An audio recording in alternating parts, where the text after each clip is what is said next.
Coaches, Rick Stewart of All Access Coaching. I'm really excited to bring you this free video, and make sure you hit the subscribe and like button down below. It gives us valuable data as far as what coaches want. And also, if I can get to 1,000 subscribers, I'll start doing weekly YouTube clinics for free. And if you hit the like and subscribe button, you'll get notified when we upload new content. We're uploading 3 or 4 videos every week. I want to go over the types of reads that we will make in our offensive system. And again, they're all based on what the play concept is. So the very first read that we'll make that's very common is a progression read. And a progression read, the quarterback is going through his checklist. So he's going through his checklist of first receiver to second receiver to third receiver to fourth receiver, and sometimes even get into the fifth receiver. And it's not so much that the quarterback is looking to see if guys are open, but as he's looking to the different areas in the progression, based on what the defense is doing, will give him a check of whether he should move on or he should throw the ball to that receiver. Okay, so we call this a 1, 2, 3 checklist where he's going to go across the board. And he's either going to go from right to left or left to right on that progression. The second one, which is the most common, is what we call a key defender read.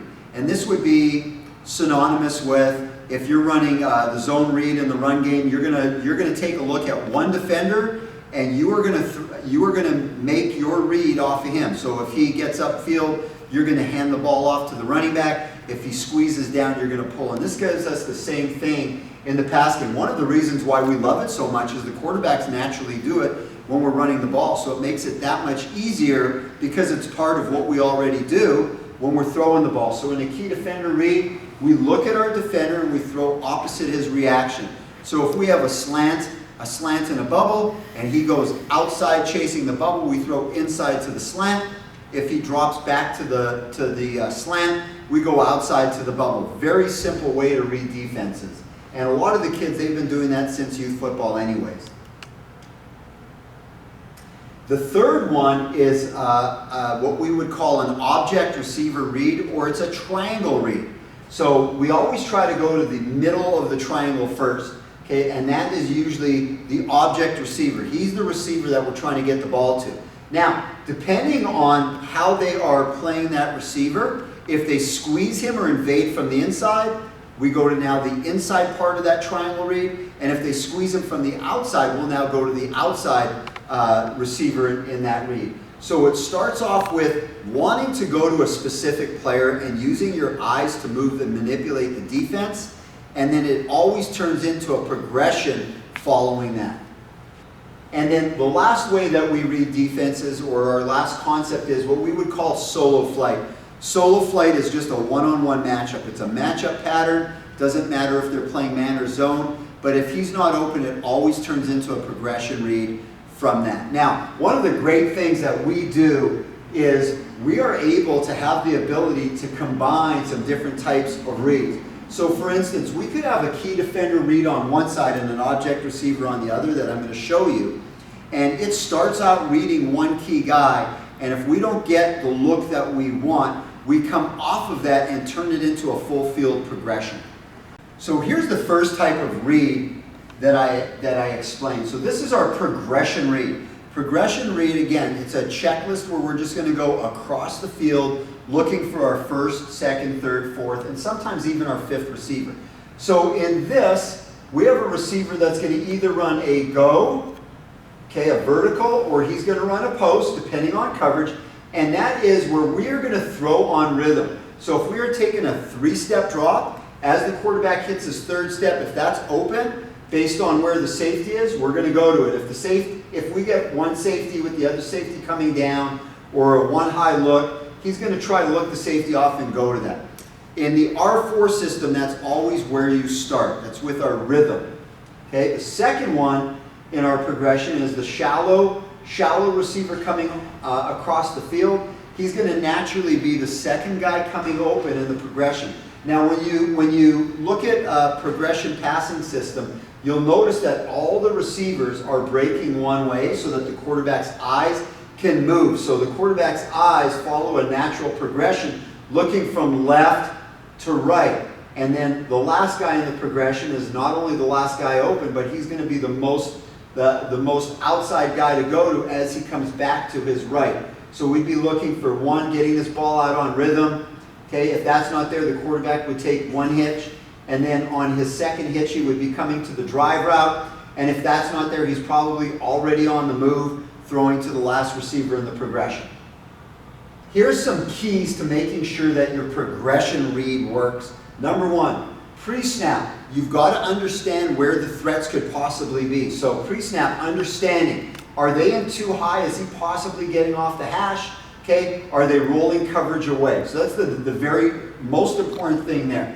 The second one is the checklist is a series of snapshots where the quarterback is just going yes or no if he can get the ball out to that receiver. If it's a no, then he's moving on to the next guy. We're not waiting for a guy to come open or going to give him a little more time.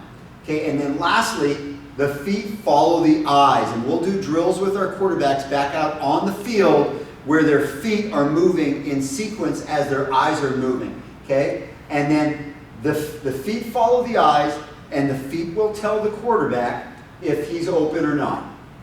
This is now another example of how we convert something into an across-the-board progression. So as you can see on the left side, we have a key defender read. So we would have a slant here with possibly an arrow coming from the running back, and we would be able to throw off of this defender. Or we just have a single receiver running a slant, and because it's dirty on this side, we probably will have a little bit of difficulty getting the ball out unless he comes or he decides to just drop out of the area, which is, probably not going to happen. So in this case, because this is quick game, the quarterback will start with his quick game footwork, and if it's not there because that defender continues to sit in the alley, he now moves on. Now this on our right is a spacing concept.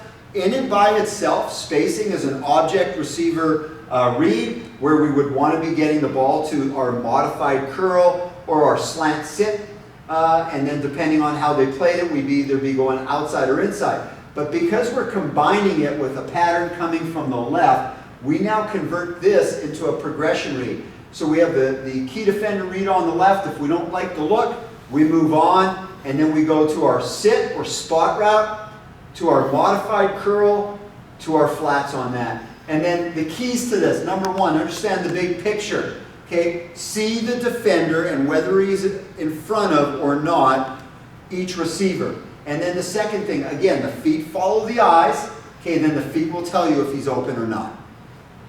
This is now what we would call an object receiver read. So an object receiver read, as you can see on the board here, if we drew this and connected all of these, this would form a triangle.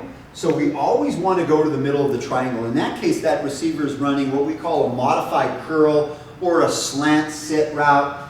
And the quarterback is going to, his intention is to get the ball here. So he's going to use his eyes to manipulate defenders. And then depending on how they squeeze it will determine who he's going to go to next.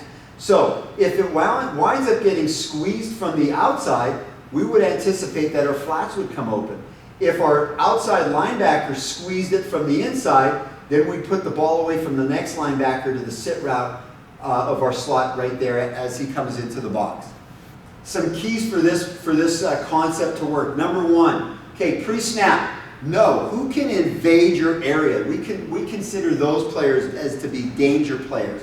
So it could be by alignment, and you want to influence them so that they don't get into that area. So you want to sometimes use your eyes. Number two, see the big picture. Okay, see at least 4 yards on either side of that receiver, that object receiver, so of his break point, so that you can feel if somebody's going to invade either from outside or in or from inside out. In our last type of read that we apply in our offense is what we call solo flight. So solo flight is where you want to match up a receiver on a route versus a particular defender or a particular coverage. This is an example of where we'll use a choice route on one side combined with a dig grab on the other. We have two outside receivers that are running, I guess, matchup routes as well, and we call them gift routes because they're just going to run takeoffs. They're going to take the top off the coverage, and if you have a receiver that you feel like you have a mismatch with, you can take a shot. But the read actually starts off on our left here. So in this case, the example that I drew, our slot, he's going to run a choice route. Depending on if he's covered or not, or how he's leveraged, he's either going to run a hitch, he's going to break out or he's going to slant in. So if we had no outside linebacker and they brought actually inside pressure and this safety was down and they brought inside pressure, he would run a slant. If he was uncovered, he would just spot up, and because he's leveraged inside, he's going to break out. So that's where the read's going to start. If that is not there, the quarterback's going to reset his feet, and then he's going to progress from our dig to our grab. What our grab does is that actually occupies the outside linebacker and works him out, and then we're going to hopefully be able to complete the dig. If the dig's not there, it means that the backer dropped back and then the flat should open up. Some keys to making this play work. Number one, pre-snap. Know where your matchup is, the guy running the matchup, and who's on him. Okay, the second one is, where is he leveraged? Is he leveraged inside, outside, or is he uncovered? And then number two, what's the big picture? Your eyes are going to take your feet through the progression on this. Coaches, I really hope you got some great information from that YouTube video. Again, hit the subscribe and like button down below. It gives us valuable data. And if I get to 1,000 subscribers, I'll do free YouTube clinics. And you also get notified when I'm doing those YouTube clinics and when I upload new content to this channel. Thanks for watching, coaches.